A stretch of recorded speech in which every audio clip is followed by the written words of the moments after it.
Hi, I have come across this amazing New Year resolution. So hear me out. So my 2026 New Year resolutions are: number one, eat junk food.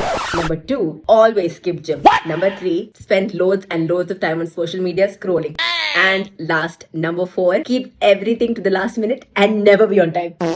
See, all these years, we've been doing the opposite of all this, setting all beautiful resolution, vision board of doing everything, and majority of people end up doing nothing. I know there are some people who successfully did every resolution and became great, successful people. Hats off to you. But there are minority people like us who end up not doing anything. So this year, 2026 is going to be our year. The other percentage who will never keep up the resolution. This year, we'll set up all the negative resolutions and do the ulta of it. Manifestation, destiny, you know? Let's manifest the negative things so at the end we get positive.